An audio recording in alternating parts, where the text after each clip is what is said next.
Hi, this is Fitness Boyd with my final installment on my diet series as far as what I consumed on my diet when I did P90X. If you've watched the first two videos, you now know, go to livestrong.com to register and find out how many calories you need to consume in a day to lose or gain weight. And you also know now that livestrong.com will track your macronutrient levels. And if you've watched my second video on diet, now you know that when I did my P90X cut, to cut body fat, I consumed 40% of my diet as protein, 40% of my diet as carbohydrates, 20% of my diet as fat. And I talked a little bit about what those different nutrients are. Now I want to talk to you about what I actually consumed in my P90X diet. And I'd mention on fat real quick. I know in my last video I did not talk about different types of fat. And so let me start there. Foods to avoid. On my P90X diet I avoided things that were high in trans fat. Actually I avoid that altogether. Also avoid things that are high in saturated fat. Saturated fat is the quote-unquote bad fat. You want to keep that out of your diet. Now, to an extent, your body needs it, of course, to maintain testosterone production. But as a general rule, you want to try and get your fat sources not from saturated fat. You want to get it from mono and polyunsaturated fat. Okay, monounsaturated fat is one of the safe forms of fat. You're going to find that in things like nuts, things of that nature. Nuts are healthy fat, and they're also high in fat, high in calories. So if you want to get your fat sources in for the day, you want to eat nuts. Another healthy fat to eat is fish oil, whether it be through actually consuming fish, and that's your polyunsaturated omega-3 and omega-6 fats. You want to get that through fish oil, whether it be eating fish, shrimp, shellfish, or from consuming fish oil capsules, which I did during my diet. So that's a little bit on fat. So you want to eat things that like nuts, avocados, fish, any kind of plant fats or seafood fats. Those are probably going to be safe. You want to try and stay away from things that are high in saturated fat. Donuts are obvious. Red meat you want to do in moderation because it is lean protein.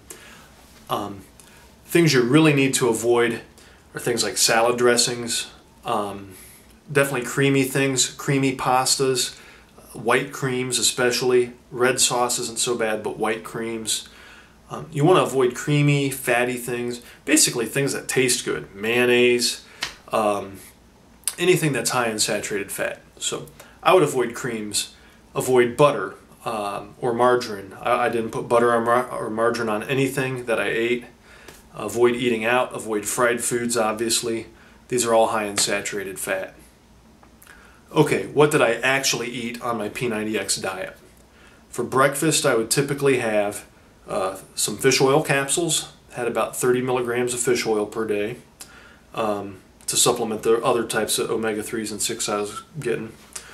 I consumed for breakfast usually shredded wheat in the form of cereal, or I would consume whole grain oatmeal. That was usually my breakfast. I'd usually hit about 250 to 500 calories in breakfast, depending on what my plans were for the day for consuming food. There's usually complex carbs at breakfast, and that was a large source of complex carbs. I was getting probably minimal protein at breakfast and a little bit of fat from the fish oil. Lunch. I'm an attorney, I mentioned in a previous video. I eat out with either co-workers or clients almost every day. I was eating out at least 4, usually 5 times a week on my P90X diet. Nonetheless, I was able to achieve success because before I went to every restaurant, I had to really think ahead about what I was going to eat.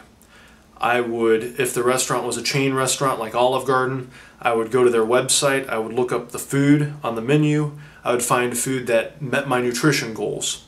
For example, when I'd go to Olive Garden, I found that I could eat minestrone soup. It's very low in fat, it has beans in it, it's high in complex carbs, and it's high in protein.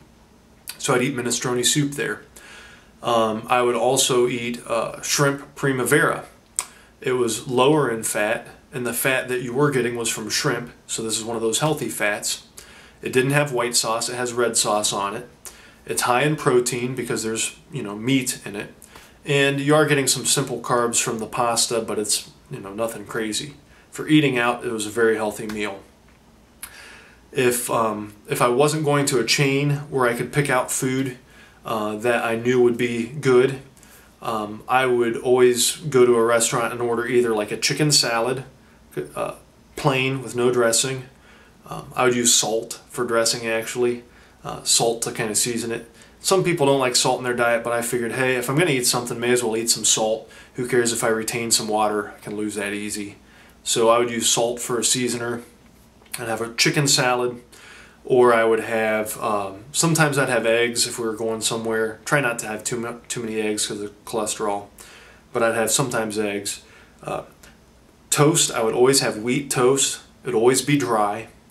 It's easier to track calories too when you're not putting things like butter on them, because you don't know how much butter the cook's putting on the toast. But you do know, hey, I ate 2 pieces of toast. It's about 80 calories per piece of toast. You know how many complex carbs are in it. Try and get wheat toast. I'd eat things like plain baked potatoes. Never sour cream, never butter, no bacon on it, certainly. So I'd get things like plain baked potatoes. I'd get plain chicken breasts, no sauces, nothing like that. Again, you don't know what's in the sauce that they're putting on it.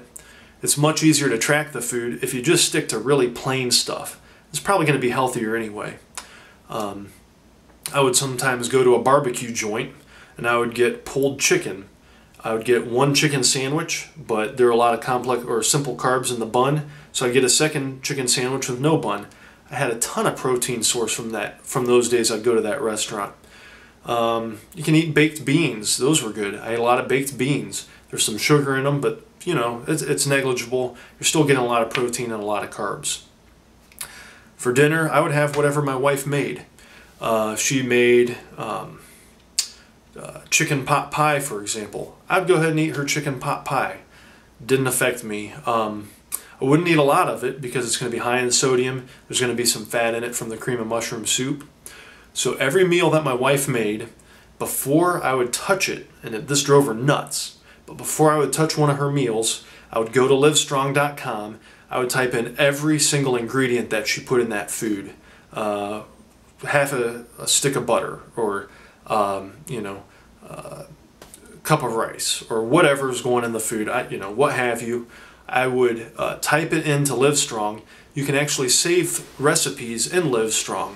So whenever she'd make that meal again, I would already have it typed in. And I'd always ask her, did you vary anything? Did you use less butter? Did you use more potatoes? Did you take anything out of it? I'd always make sure that I knew exactly what I was having for dinner. I would track it in the computer religiously. If it was something that was going to screw up my numbers for the day, like if it was high in saturated fat, for example, I'd be nice to my wife. I'd eat the food, but I wouldn't eat nearly as much of it. I would eat a smaller portion, and then usually if I had kind of a sketchy dinner that didn't really help me meet my goals for the day, then I would usually supplement by having like a second small meal of, I'd eat either chunk light tuna in a can or chunk light chicken in a can. It's high in sodium, unfortunately. It is what it is, but it's very lean protein.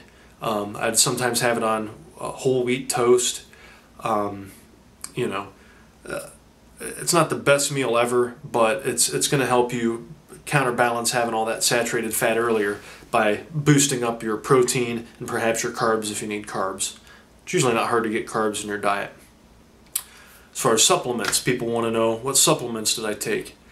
The only supplement I took was whey protein, usually 1 or 2 servings, somewhere between 25-50 grams of protein, and I would do that immediately after working out. I don't want to get into too much detail about this, but there's usually considered a 1-hour window after working out of time that you want to consume protein. So I would always have a protein shake after I worked out.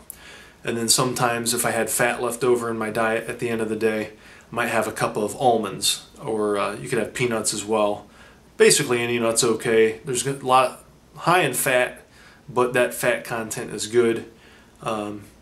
bottom line is you just want to look at the labels on everything you're consuming. If you're going to be eating out, you want to plan ahead before you go to a restaurant, and you want to track your food religiously.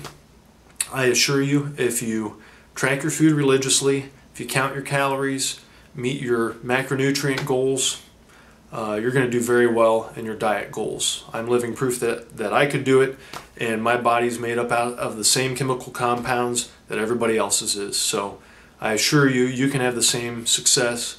It just takes a lot of hard work. It's a round-the-clock job. It's not just going to the weight room for an hour and being done.